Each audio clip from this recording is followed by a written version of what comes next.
Bismillah, alhamdulillah, salatu wassalamu ala rasulillah wa ala alihi wa sahbihi wa sallam taslima. Dan kita di poin yang ke-6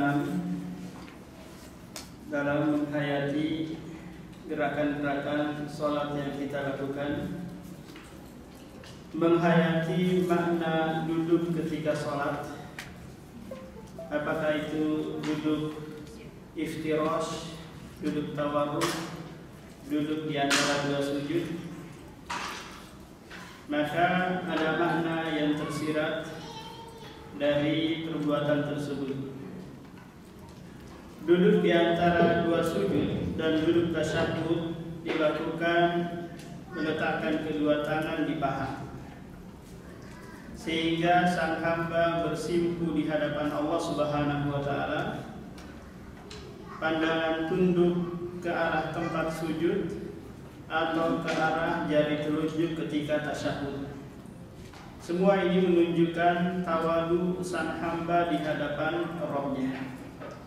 Nah, ini hikmahnya umat duduk di dalam sholat, yaitu menunjukkan tawadu, kerendahan seorang hamba kepada Zat yang Maha Agung, Maha Tinggi. Karena memang seluruh ibadah yang kita lakukan umat itu mendidik kita untuk menjadi hamba-hamba Allah yang mutawadhi, hamba-hamba yang tawadhu. Sebaliknya seluruh maksiat, seluruh dosa itu mendidik kita untuk mutakabbir, menjadi orang yang sombong. Mengenai cara duduk iftirash sesuai sunnah disebutkan dalam keterangan Umar radhiyallahu anhu, minas sunnati shalah an tansiba al-qadam al-yumna wastiqbaluhu bi asabihi al-qiblah wal julusu al-yusra. Termasuk sunnah dalam sholat, ketika duduk kaki kanan ditegakkan, mengarahkan jari-jari tangan ke arah kiblat,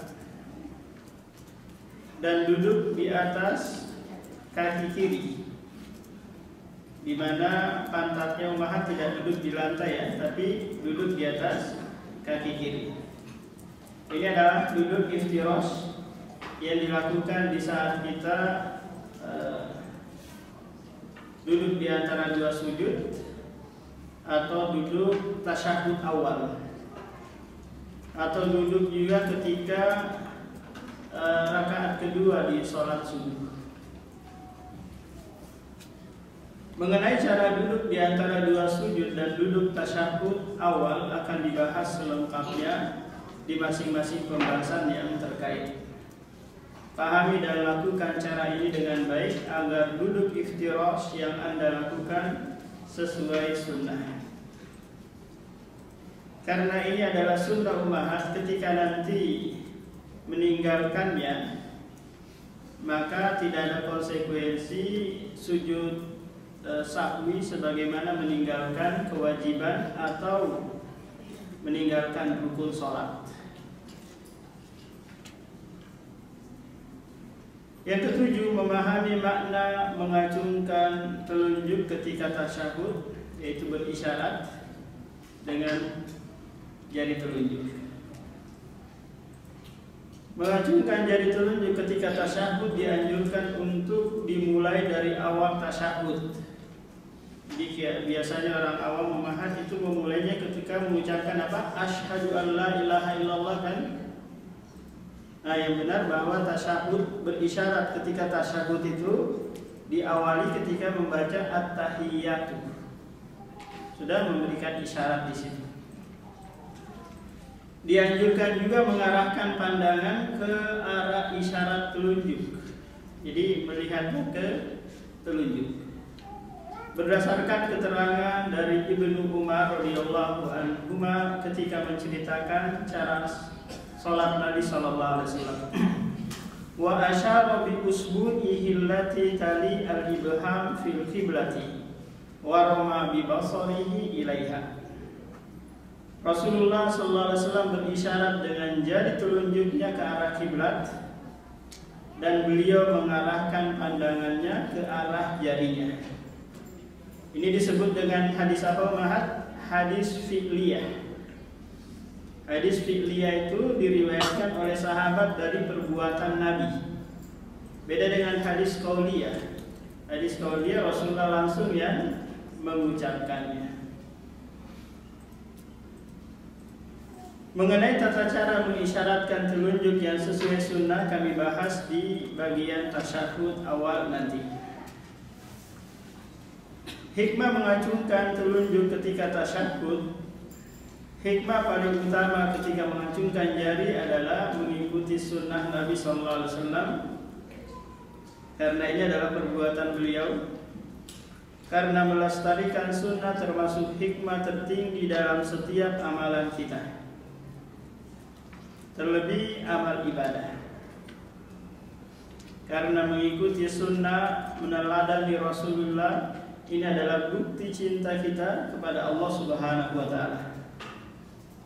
Allah berfirman dalam surah At-Taubah ayat 30, Qul in kuntum tuhibbunallaha fattabi'uni. Katakanlah wahai Muhammad kepada seluruh manusia, jika mereka mencintai Allah, syaratnya hanya satu, yaitu ittiba'ur Rasul, mengikuti Rasulullah. Di samping itu terdapat hadis yang menyebutkan bahwa isyarat telunjuk ketika tasyahud lebih ditakuti setan daripada pukulan besi. Ketika Ibnu Umar tasyahud, beliau mengisyaratkan telunjuknya, kemudian beliau mengatakan bahwa Rasulullah bersabda, lahiya asyaddu ala syaitani minal hadidi, yakni as-sabbabatah. Sebagian ulama menyebutkan bahwa hikmah isyarat telunjuk di sini untuk menunjukkan wahdaniyah, yaitu keesaan Allah Subhanahu wa Ta'ala. Ini namanya istinbat, pengambilan hukum, memperkirakan sepertinya kayak begini hikmahnya. Tidak langsung dari apa? Dari lisan Rasulullah. Ibnu Utsaimin Muhammad bin Shalih Al-Utsaimin menyebutkan bahwa isyarat jari telunjuk ketika tasyahud menunjukkan ketinggian zat yang menjadi sasaran dalam berdoa, yaitu Allah Subhanahu wa Ta'ala. Karena ketika kita bertasyahud umat, itu apa? Ada isi kandungan pujian dan doa kepada Allah Subhanahu wa Ta'ala. Demikian, semoga semakin memahamkan kita akan makna setiap gerakan yang kita lakukan dalam sholat, sehingga mendorong kita untuk lebih khusyuk dalam mengerjakannya. Karena kalau kita memahami gerakan, memahami bacaan, zikir, maka ini lebih mengarahkan kita kepadanya, dan sekaligus memalingkan kita dari mikirin panci di dapur, memikirin utang sama Pak Lek sayur, paham? Dari perkara-perkara dunia pasti akan terpalingkan. Tapi kalau kita nggak paham gerakan, tidak paham bacaan, akhirnya apa umat? Kita diingatkan oleh setan perkara-perkara dunia. 5 tingkatan manusia ketika sholat. Manusia bertingkat-tingkat dalam menjalankan sholat. Dari tingkatan-tingkatan nanti akan memberikan hukum yang berbeda. Bismillah wassalatu wassalamu ala rasulillah wa ba'du. Ibnul Qayyim dalam kitab Al-Wabil Shayyib min Kalamit Thayyib menuliskan tentang 5 tingkatan manusia dilihat dari kualitas sholatnya. Dimulai dari tingkatan yang paling rendah hingga tingkatan yang paling sempurna. Tingkatan pertama dan terendah, mereka yang tidak memperhatikan kesempurnaan bagian lahiriah dalam sholat, sehingga sisi lahiriah sholatnya masih sangat kurang, seperti wudunya tidak sempurna, waktu sholatnya telat, Waktu sholatnya telat maknanya apa ini umat? Dia mengakhirkan waktu sholat. Waktu sholat duhur dia kerjakan di waktu asar. Waktu asar dia kerjakan di maghrib. Pakaiannya tidak pantas, pakaian yang dia pakai bekerja, pakai beraktivitas itu juga yang dia pakai sholat. Gerakannya sangat cepat karena terburu-buru. Dia tidak merasa lezat dan nikmat mengerjakan sholat, sehingga tidak tumak nina ketika mengerjakan rukun-rukun sholat. Sementara tumak nina itu adalah rukun dari rukun-rukun sholat. Ketika ada seorang sahabat jemaat sholat tahiyatul masjid itu, tapi tanpa tumak nina, begitu cepat dia melaksanakan sholat. Selesai sholat dia datang kepada Rasulullah, lantas mengucapkan salam. Rasulullah menjawab salamnya, kemudian berkata, irji fasolli fa innaka lam tusolli. Ulangi lagi sholat karena engkau belum sholat. Ulangi lagi dia umat. Kemudian kembali lagi mengucapkan salam. Kata Rasulullah, kembali lagi sholat, engkau belum sholat. Kembali lagi dia sholat. Kemudian selesai sholat datang lagi kepada Rasulullah mengucapkan salam. Kata Rasulullah, irji fasolli, kembali lagi sholat. Kata dia ini, wahai Rasulullah, tidak ada yang lebih baik daripada yang aku lakukan ini. Alimni, ajarkan aku sholat yang baik. Oh, ternyata umat dia apa? Belum paham tentang tumak nina di dalam sholat. Akhirnya Rasulullah mengajarkannya dan tidak menyuruh lagi. Kenapa? Karena yang sebelumnya itu mabniun alal jahl, dibangun di atas kebodohan. Nah, Ibnul Qayyim menyebutkan sebagai martabat tingkatan al-mufarrid, orang-orang yang meremehkan, istilahnya apa umat? Hanya menggugurkan kewajiban, hanya sekedar rutinitas saja, sehingga dia tidak memperhatikan lahirnya apalagi batinnya.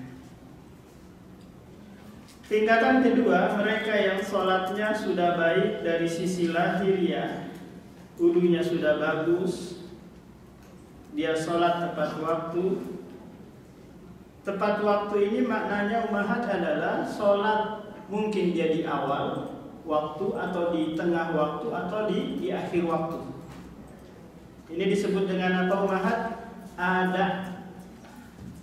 Dulu mungkin kita sering mengucapkan usolli sholata ad-duhri arba'a raka'atin ma'muman lillahi. Adaannya di mana umat dibaca itu? Di belakang atau di tengah? Ada yang masih ingat kah? Adaan lillahi ta'ala ya? Iya. Adaan lillahi ta'ala. Makna adaan itu adalah mengerjakan sholat di waktunya. Apakah itu di awal, di tengah, atau di akhir? Contoh umahat waktu duhur kan mulai dari taruhlah dari jam 1 hingga jam 3 kan?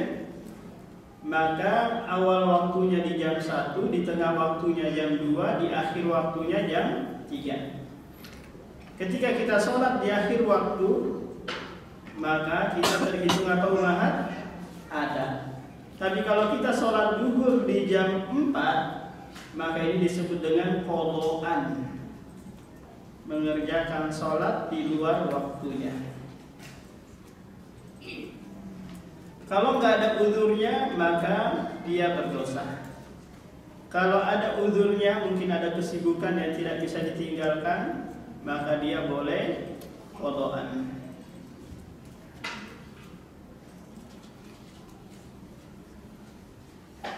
Pakaiannya sopan, juga rukun dan gerakannya sempurna, dia datangkan dan kewajiban sholat. Hanya saja pikirannya masih sering melayang-layang, masih membayangkan panci-pancinya di rumah, masih membayangkan sesuatu yang dia sebelumnya dia tidak ingat. karena memang setan berusaha mengingatkan kita. Persentase kekhusyuan sangat minim. Istilahnya kalau mau dibandingkan 40-60 atau 30-70. 70-nya lebih banyak mengingat perkara dunia. 30-nya mengingat sedikit perkara sholat. Nah, kita banyak yang seperti ini nggak umat kalau sholat? Iya banyak kan, masih ingat utang, masih ingat macam-macam kita ingat.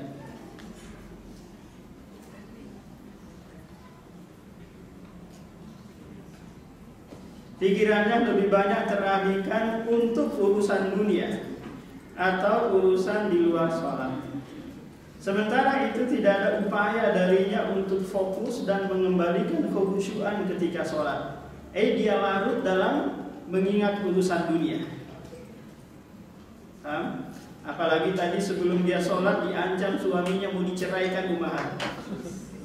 Itu terpikir, terbawa sampai ke dalam sholat. Gimana saya kalau hidup sendiri, anak masih kecil-kecil, suami mau menceraikan dan yang itu terpikir.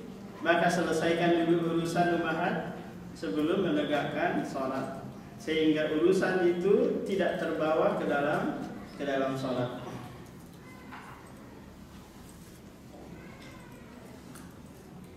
Nah, sementara itu tidak ada upaya dari yang untuk fokus dan mengembalikan kekhusyuan ketika sholat. Dia tidak berusaha untuk melawan. Nah, ini kondisi yang kedua. Tingkatan yang ketiga, mereka yang sholatnya secara lahiriah sudah baik, sementara batin pikirannya selalu berjuang untuk khusyuk. Nah, ini bedanya dengan yang kedua tadi umat. Kalau yang kedua dia larut, kalau ini berusaha melawan semaksimal mungkin. Hatinya berperang melawan bisikan syaitan. Karena ketika kita sholat umat ada syaitan luka yang berusaha membisikkan, memberikan kita was-was di dalam sholat. Mereka berusaha untuk konsentrasi sehingga pikirannya tidak dia biarkan bebas melayang kemana-mana. Sampai Pak Prabowo dia pikirkan. Apakah sudah menikah lagi atau belum dia pikirkan. Sudah menikah lagi kamu atau gimana? Jangan dipikiri di dalam sholat. Ibnu Qayyim mengatakan orang ini mengerjakan sholat sambil berjihad melawan was-was, bisikan, keraguan dari syaitan. Karena pasti syaitan itu datang. Gak ada istilahnya syaitan menjauh dari kita karena bau ketek kita, enggak. Dia berusaha akan datang. Tingkatan yang keempat, mereka yang sempurna lahiriah sholatnya, secara batinnya sempurna khusyuknya, hati dan pikirannya menyelami setiap gerakan bacaan dan bacaan dari mulai takbiratul ihram hingga salam. Maka ini lebih baik daripada yang sebelumnya. Yang ketiga lebih baik daripada yang kedua. Yang kedua lebih baik daripada yang pertama. Sehingga tidak ada bagian sholatnya yang lalai karena memikirkan perkara lain dari perkara-perkara dunia. Tingkatan yang kelima, ini level lebih tinggi lagi daripada yang keempat. Sholat yang mampu membuat pelakunya serasa meletakkan hati dan pikirannya ada di hadapan Allah yang Maha Agung. Perasaannya seolah-olah dia benar-benar sedang menghadap Allah. Bahkan sampai dia telah meninggalkan raganya, dirinya hanyut bermunajat. Munajat maknanya adalah berbisik-bisik dengan Rohnya yang Maha Rahman. Kemudian Ibnu Qayyim menyebutkan 5 keadaan di atas dan memberikan hukum. Kita baca umat. Fal qismul awwalu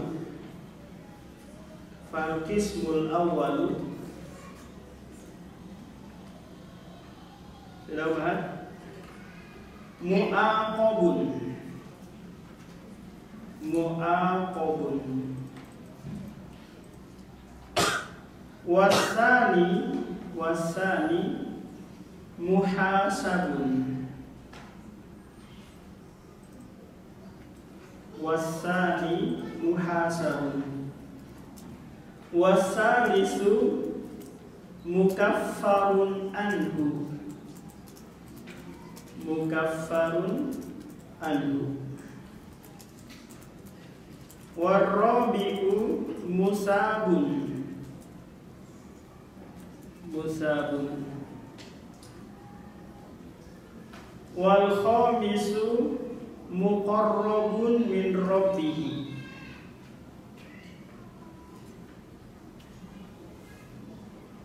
Muqarrabun min rabbihi. Li'anna lahu nasiban. Li'anna lahu nasiban mimman ja'alat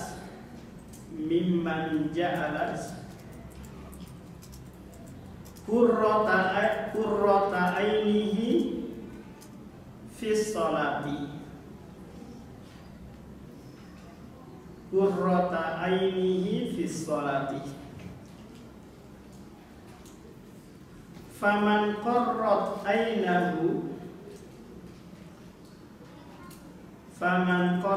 ainahu bisolatihi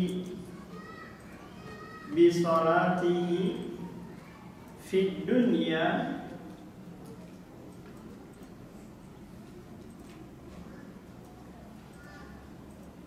qarrat ainahu biqurbihi min rabbihi. Qarrat ainahu biqurbihi min rabbihi.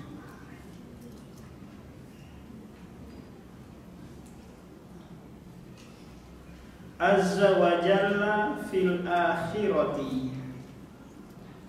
Azza wa jalla fil akhirati.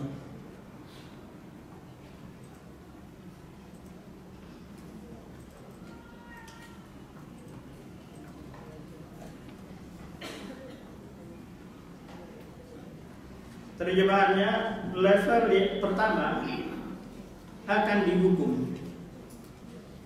Siapa itu mahat yang sholatnya tidak memperhatikan lahiriahnya. Dihukum maknanya adalah sholatnya tidak dianggap. Dia berdosa melakukannya. Plus dia harus mengulang.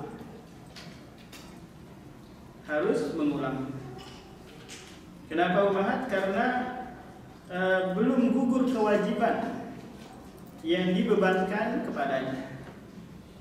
Ya, bayangkan ada orang yang sholat tapi wudunya tidak sah. Ada orang sholat tapi auratnya tersingkap. Ada orang yang sholat tapi tidak tumakninah. Maka apa umahat? Sholatnya harus diulang. Sebagaimana tadi kisah seorang yang su'u fi shalah, buruk dalam mengerjakan sholat. Rasulullah menyuruh apa? Mengulanginya. Level yang kedua akan dihisab. Akan dihisab dalam artian ada perhitungan. Ada perhitungan. Dalam artian dia akan mendapatkan pahala dan tidak mengulang sholat yang dia lakukan. Karena nilai kehusyuan yang dia lakukan, kalau 10% maka itu nanti membuahkan pahala 10% dari sholatnya. 20% maka 20% pahala yang dia dapat. Wasalis yang ketiga adalah mukaffar, yaitu menyebabkan dosa-dosanya diampuni. Berarti sholatnya umat dianggap dan membuahkan pahala sekaligus menghapus kesalahan-kesalahan kecil atau dosa kecilnya dia. Warabi'u musabun, yang keempat, dia mendapatkan pahala sempurna karena kekhusyuannya full. Tidak ada ruang sedikit pun untuk memikirkan perkara dunia.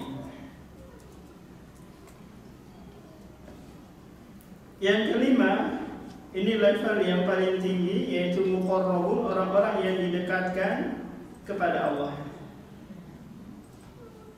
Inilah yang menjadikan sholatnya itu sebagai penenang jiwanya. Dia menjadi tenang karena melakukan sholat. Dia merasa lezat, merasakan kenyamanan, sehingga dia memperlama ketika menegakkan sholat. Maka nanti balasannya Allah pun akan mendekatkan dia kelak di hari kiamat. Fasjud waqtarib, sujudlah maka engkau akan dekat kepada Allah. Nah, kemudian penulis akan mendatangkan contoh-contoh salat yang level kelima tadi. Mereka yang menghadirkan hatinya di hadapan Allah, menggapai tingkatan khusyuk yang paling tinggi. 1. Dipanah 3 kali tidak membatalkan sholatnya. Karena pikiran kita umat, jika fokus pada sesuatu maka lupa yang lain. Lupa dia sedang merasakan sakit atau sedang apa gitu, lupa. Karena apa? Fokus terhadap satu hal. Tersebutlah sahabat Abbad bin Bishr radhiyallahu an pada peristiwa perang Zatu Ar-Riqa, pasukan Nabi SAW mendapat kemenangan sehingga beliau pulang membawa ghanimah dan tawanan perang. Ghanimah nanti dibagi-bagi kepada pasukan. Demikian juga tawanan perang bisa dijadikan budak, bisa juga ditebus. Nanti hasil tebusannya dibagi lagi ke pasukan kaum muslimin. Salah satu di antara tawanan itu adalah seorang wanita, istri salah seorang musyrik yang berhasil melarikan diri ketika perang, meninggalkan istrinya. Akhirnya istrinya menjadi tawanan. Ketika pasukan Nabi SAW melakukan perjalanan kembali ke Madinah, lelaki musyrik ini pun membuntuti mereka karena ingin membebaskan istrinya yang sedang ditawan. Tibalah waktu malam, mereka harus beristirahat. Bertanyalah kepada para sahabat, siapa ini? Nabi SAW. Man yahrusuna fi lailatina hadhihi. Man yahrusuna fi lailatina hadhihi. Siapa yang akan menjaga kami di malam ini? Majulah Abbad bin Bishr dan Ammar bin Yasir, putra dari Yasir yang dulu dibakar oleh Abu Jahal punggungnya, mengajukan dirinya. Kami siap wahai Rasulullah untuk ronda malam ini. Ammar dan Abbad adalah dua sahabat yang dipersaudarakan oleh Nabi ketika Muhajirin tiba di Madinah. Jadi Abbad bin Bishr merupakan Al-Ansar, sahabat yang tinggal di Madinah. Sementara Ammar bin Yasir adalah sahabat Muhajir yang dia hijrah dari Mekah menuju Madinah. Keduanya dipersaudarakan oleh Rasulullah ketika di Madinah. Ketika Muhajirin tiba di Madinah, Abbad meminta kepada Ammar, kita gantian, kamu jaga dulu atau istirahat dulu. Ammar memilih untuk istirahat dulu. Mulailah Abbad berjaga di tengah suasana malam yang tenang, ketenangan malam yang membuat Abbad ingin bermunajat dengan Rabb-Nya. Beliau bangkit mengerjakan sholat, yaitu sholat malam, dengan membaca surah Al-Kahfi. Jadi ini umahat ya, ketika kita sedang safar, maka masih dibolehkan untuk sholat malam atau sholat witir. Adapun yang tidak dibolehkan hanya sholat rawatib. Sholat malam, sholat witir, sholat duha ini masih dibolehkan. Hingga beliau tenggelam dalam tadabbur ayat demi ayat yang dibaca.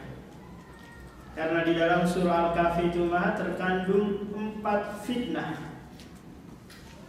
mengingatkan kita tentang fitnah agama, fitnah dunia, fitnah ilmu, dan fitnah jabatan. Fitnah jabatan ini yang dilakoni oleh Dzulqarnain. Si musyrik ternyata mengamati semua kondisi ini dengan baik. Dia melihat kesendirian Abbad yang sedang berjaga, lalu dia mengarahkan anak panahnya hingga mengenai tubuh Abbad. Beliau langsung membacanya dan tetap melanjutkan Al-Qur'annya. Masya Allah, khusyuk yang luar biasa, sehingga tidak merasakan sakit sedikit pun. Padahal anak panah sudah menancap di tubuhnya.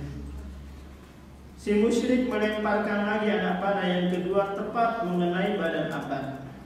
Namun beliau hanya mencabutnya dan melanjutkan sholatnya. Si musyrik melemparkan anak panah yang ketiga. Beliau hanya mencabutnya.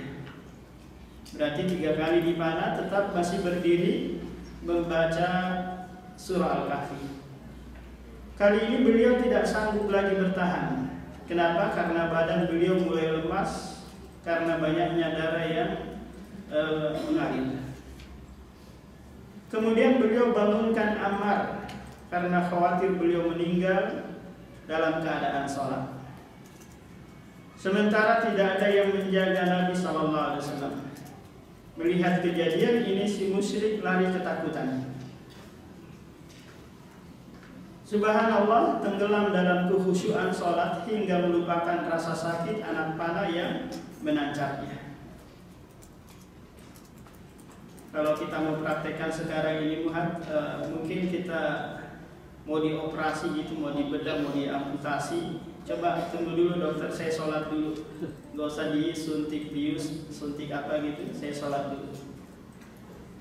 Kira-kira sanggup gak mau dipotong kakinya atau tangannya, tapi tidak pakai suntikan bius? Mungkin kita tidak merasakan apa-apa kalau kekhusyuan kita tingkat tinggi, sehingga lebih fokus pada bacaan dan tidak merasakan sedikit pun apa-apa.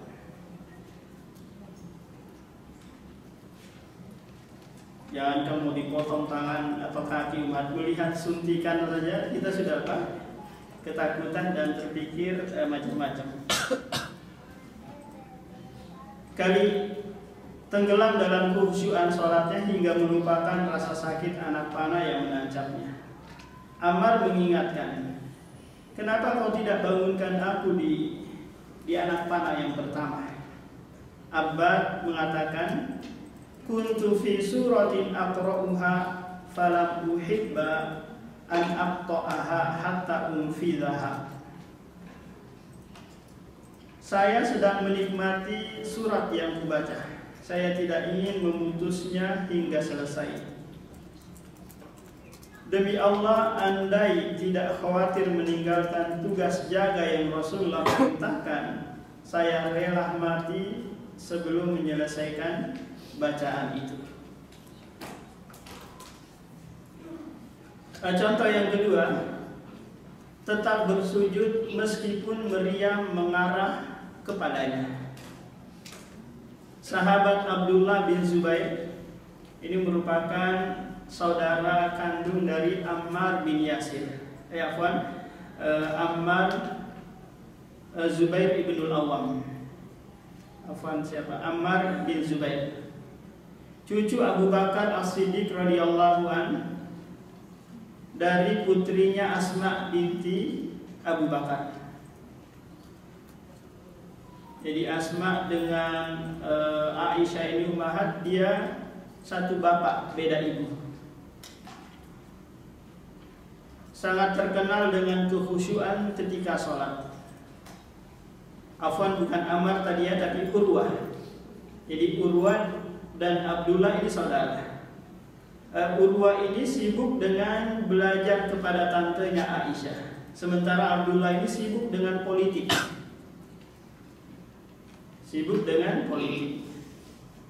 Lawan dari Hajjaj bin Yusuf As-Saqafi.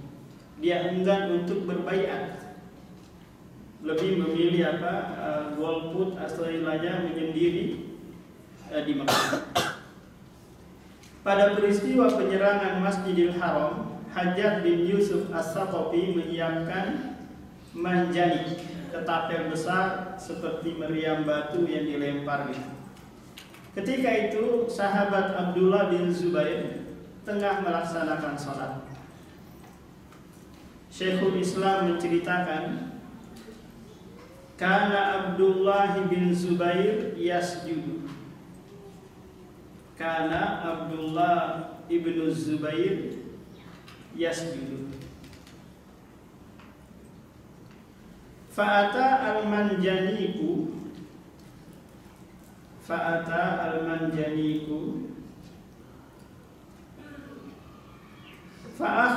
ta'ifatun min sawbihi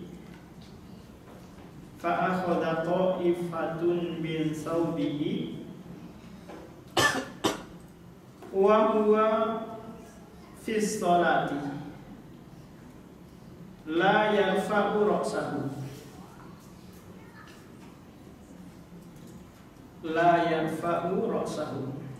Abdullah bin Zubair pernah sujud di Masjidil Haram dan meriam batu sudah disiapkan untuk membunuh Abdullah bin Zubair. Sampai ada orang yang menarik baju Abdullah, namun beliau tidak mengangkat kepalanya dari sujud karena khusyuknya dia sujud menghadap Allah Subhanahu wa taala. Akhirnya Abdullah bin Zubair dibunuh oleh Hajjaj bin Yusuf ini. Karena apa? Karena politik. Yang ketiga, rumahnya kebakaran tapi tidak terasa. Dia tidak merasa karena khusyuk mengerjakan sholat. Tersebutlah seorang ulama tabi'in bernama Muslim bin Yasar rahimahullah. Dikisahkan oleh Al-Zahabi dalam kitab Siyar A'lam An-Nubala. Beliau berkata, kana Muslimu ibnu Yasarin,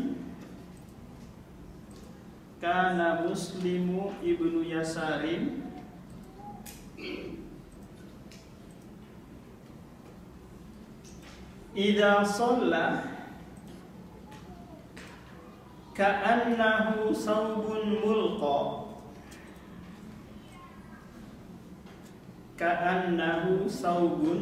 mulqa wa kana yaqulu li ahlihi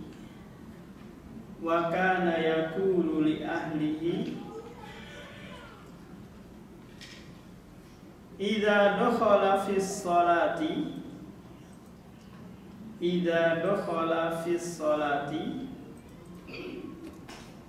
tahaddatsu falastu asma'u hadisakum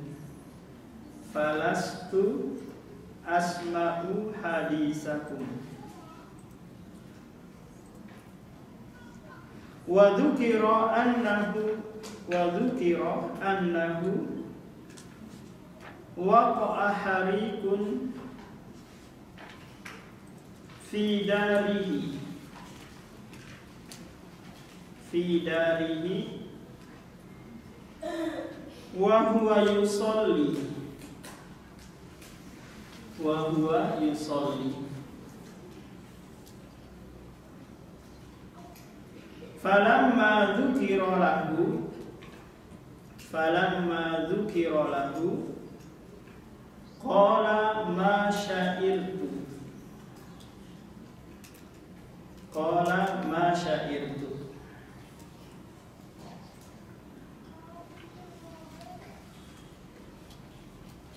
Ketika Muslim bin Yasar sholat, keadaannya seperti baju yang digantung yang tidak bergerak-gerak. Beliau pernah mengatakan kepada istrinya sebelum memulai sholat, silahkan kalian ngobrol. Saya tidak mendengar obrolan kalian. Karena apa? Khusyuk sholat. Meskipun ummahat terlarang ngobrol, zikir, yang itu ada orang yang sedang sholat di samping kita. Kenapa ummahat? Karena ini memberikan taswish, kerancuan dalam berpikir, mengganggu konsentrasi orang yang sholat. Maka kalau ada orang yang sedang sholat tahiyatul masjid, maka kecilkan suaranya, kecilkan zikirnya, bacaan Al-Qurannya. Karena kata Rasulullah, la tu'dzul mu'minin, janganlah kalian menyakiti orang mukmin yang sedang sholat dengan bacaan Al-Quran, zikir, obrolan dan yang lainnya. Karena membuat apa umat rancu, terganggu konsentrasinya. Diceritakan bahwa terjadi kebakaran di rumahnya dan beliau sedang sholat. Ketika diceritakan setelah sholat, beliau mengatakan, saya tidak merasa sedikit pun ada kebakaran. Padahal ada hawa panas, ada asap, tapi dia apa umat? Fokus mengerjakan sholat. Di setengah tahun tetap bertahan sholat. Di setengah tahun itu sakit umat, digigit semut aja sakit, apalagi tawon. Tapi karena khusyuknya yang luar biasa tingginya, membuat dia tidak merasa sedikit pun. Imam Al-Bukhari, penulis kitab Sahih Al-Bukhari, yang disepakati umat Islam tentang kesohihannya. Ini kitab yang terbaik umat, namanya kitab Sahih Al-Bukhari. Kita ada kajian tentang kitab ini sudah hampir 8 tahun belum selesai, baru 1000 hadis lebih. Isi hadisnya sekitar 7000 lebih umat. Setiap kali beliau meletakkan hadis di dalam kitab sahihnya, beliau sholat istikharah. Kita pas mau istikharah, pas mau nikah aja umat ya. Dia meletakkan satu hadis, itu dia istikharah dulu kepada Allah, minta pilihan ini benar atau enggak. Karena 7000 hadis itu beliau saring dari hafalan beliau 200.000 hadis. Itu hadis, satu hadis umat lengkap dengan sanadnya. Kalau kita paling menghafalnya an Abi Hurairah kan, ini lengkap dengan sanad-sanad hingga sampai kepada Rasulullah.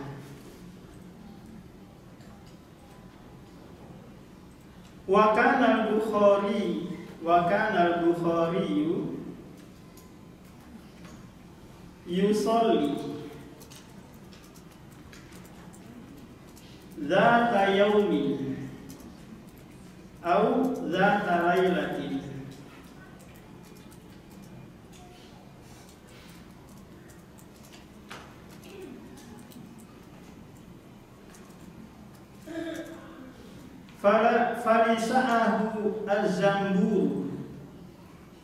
falisa'ahu az-zambur sab'a asyarata marratan falamma qada salatahu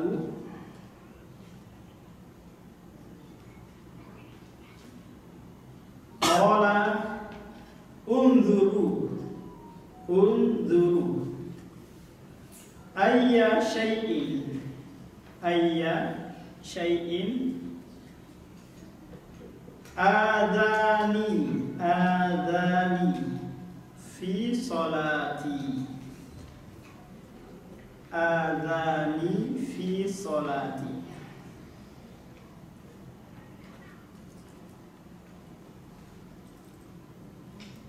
Fanadharu fa'idha az-zamburu qad warramahu fi sab'ata asyara mawdi'an. Fi sab'ata asyara mawdi'an. Walam yaqta salatahu.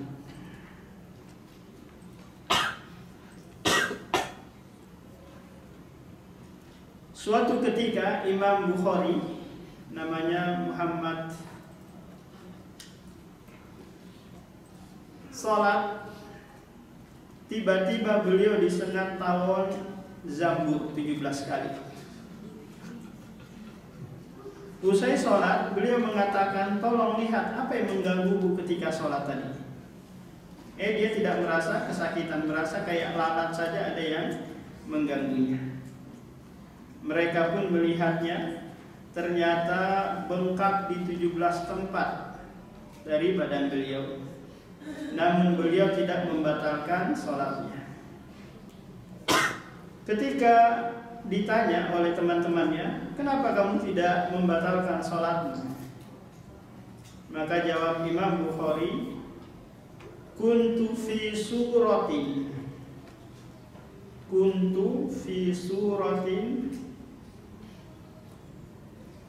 fa'ahbabtu an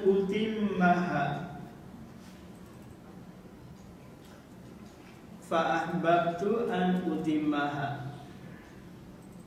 Saya sedang membaca surat tertentu dan saya ingin membacanya hingga selesai.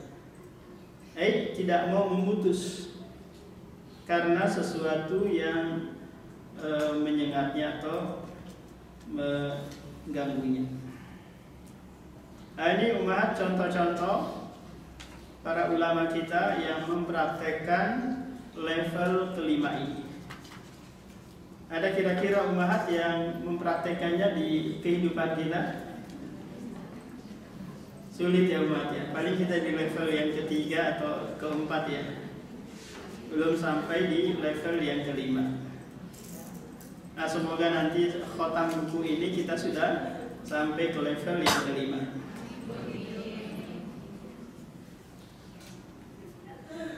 Ketika ada kebakaran di dapur, kita cuek aja umat ya.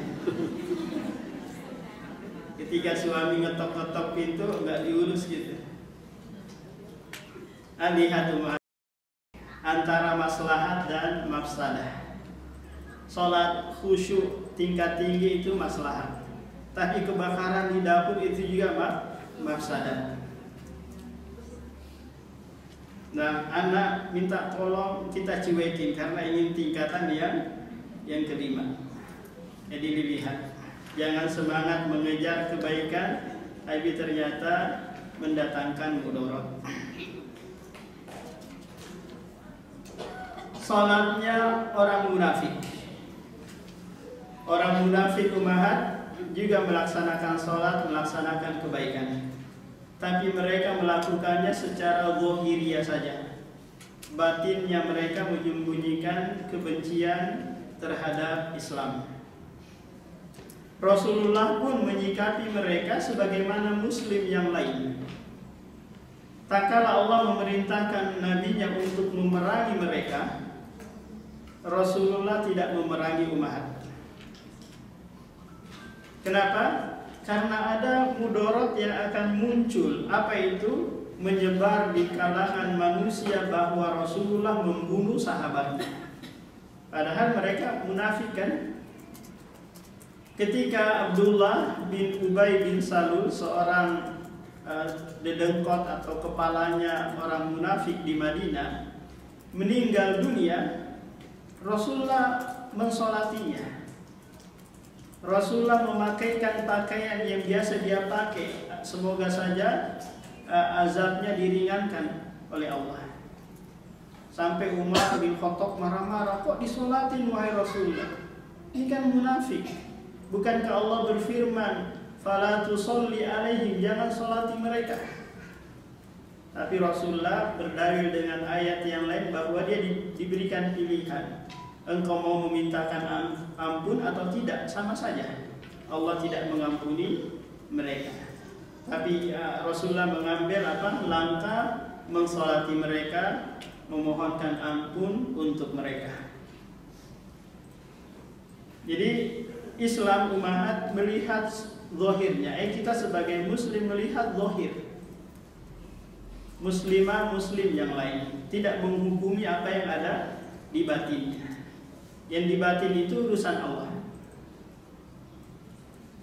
Maka orang munafik sholat, maka Allah menceritakan bagaimana kondisi sholat-sholatnya orang-orang munafik. Bismillah wassalatu wassalam ala rasulillah wa ba'du. Al-Quran menyebutkan bahwa orang munafik juga melakukan sholat. Allah berfirman, innal munafiqina yukhadi'una allaha wa huwa khadi'uhum wa idza qamu ila sholati qamu kusala yura'una an-nasa wa la yadhkuruna allaha illa qalila. Perhatikan ayat ini umat, ada 3 kondisi keadaan sholatnya orang-orang munafik. Yang pertama, mereka bermalas-malasan. Yang kedua mereka riya. Yang ketiga, mereka tidak mengingat Allah kecuali sedikit. Dia berusaha menyingkat-nyingkat bacaan agar apa umat? Agar sholatnya cepat selesai. Tanpa kita sadari ada juga dari kalangan kaum muslimin yang bukan munafik tapi seperti ini sholatnya kan, disuruh sholat subuh malas-malas dia. Paham? Ketika dia rajin sholat ternyata rajinnya untuk riya, biar dilihat oleh orang lain. Bacaannya pun bacaannya yang singkat-singkat saja biar cepat selesai. Wa ma mana'ahum an tuqbala minhum nafaqatuhum illa annahum kafaru billahi wa bi rasuli wa la ya'tuna as-salata illa wa hum kusala wa la yunfikuna illa wa hum karihun. Ini sama dengan ayat sebelumnya. Di saat yang sama Al-Quran menegaskan bahwa orang munafik itu kafir dan berada di keraknya neraka. Neraka yang paling bawah. Munafik yang dimaksud di sini umat adalah munafik i'tiqadi, munafik keyakinan, yaitu menampakkan keislaman dan menyembunyikan kekafiran. Bukan munafik al-amali, yang jika dia berbohong, dia berkata, dia berdusta, jika dia berjanji, dia ingkar, dan seterusnya. Innal munafiqina fid darkil asfali minan nar wa lan tajida lahum nasira. Ini hukuman yang Allah berikan bagi orang-orang munafik i'tiqadi bahwa mereka tempatnya di neraka.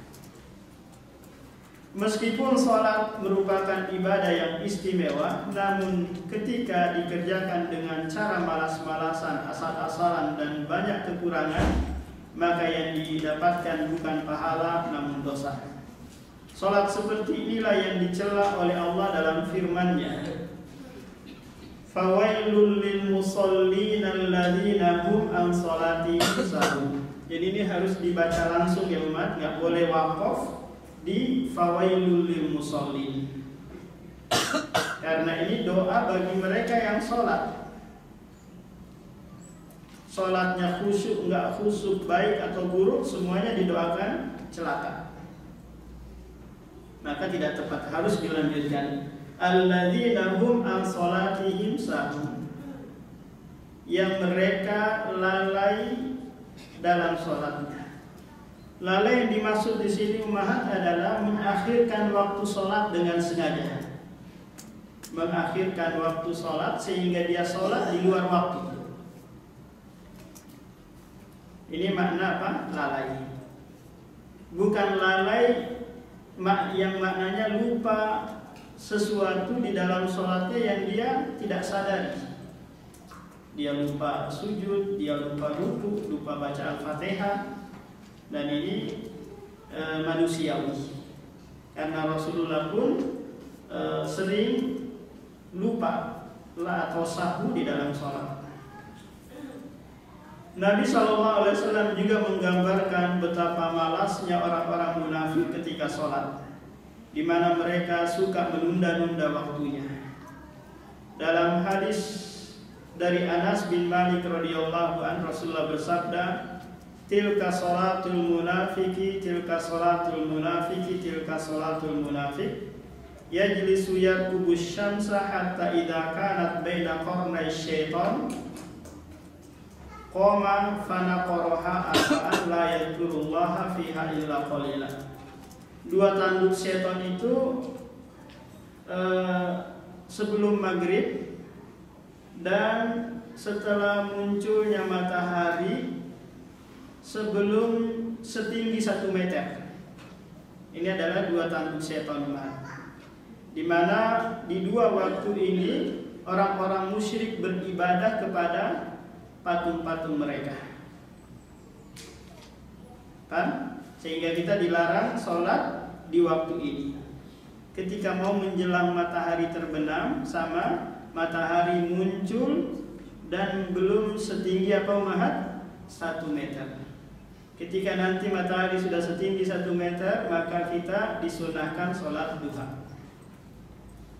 Jadi orang munafik menunggu waktu ini, kapan nih waktunya? Jadi dia berusaha mengakhirkan waktu sholat. Kita sebutkan ulang ciri sholatnya orang munafik. Yang pertama, malas-malasan, tidak serius. Yang kedua, suka menunda waktu hingga dikerjakan di akhir waktu tanpa ada uzur.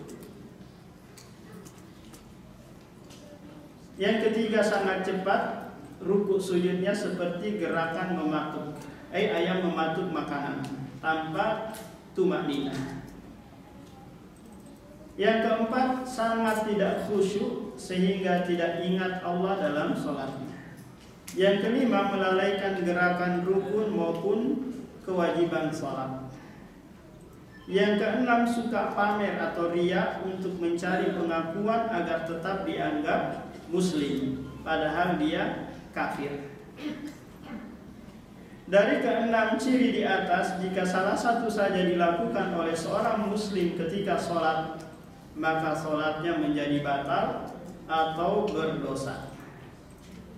Karena itu, orang yang sholat dengan sempurna tapi dia kerjakan di akhir waktu ini maknanya umat adalah di luar waktu. Kan? Karena sholat di akhir waktu masih bisa mengerjakan 1 rakaat umat, itu masih dianggap ada.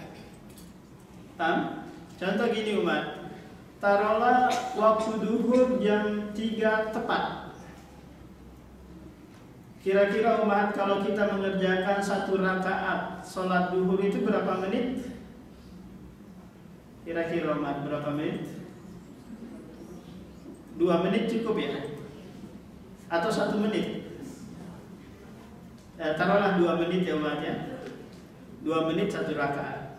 Kita kerjakan sholat duhur di jam 3 kurang 2 menit atau jam 2 lewat 58 menit, maka kita masih terhitung apa umat? Ada. Kalau masih sempat 1 rakaat. Paham? Yang dimaksud di sini mengakhirkan adalah sholat di luar waktunya. Tidak lagi mendapati 1 rakaat di waktu sholat tersebut. Orang yang sholat namun tidak tumaknina sehingga gerakannya terlalu cepat, sholatnya batal. Ketiga, orang yang sholat namun batinnya sama sekali tidak fokus dengan sholatnya, maka dia berdosa. Yang keempat, orang yang sholat namun mengurangi gerakan rukun dan kewajiban sholat, maka sholatnya batal. Ini kalau kalau dia sengaja. Kalau dia lupa, maka diganti dengan sujud sahwi. Demikian subhanallah.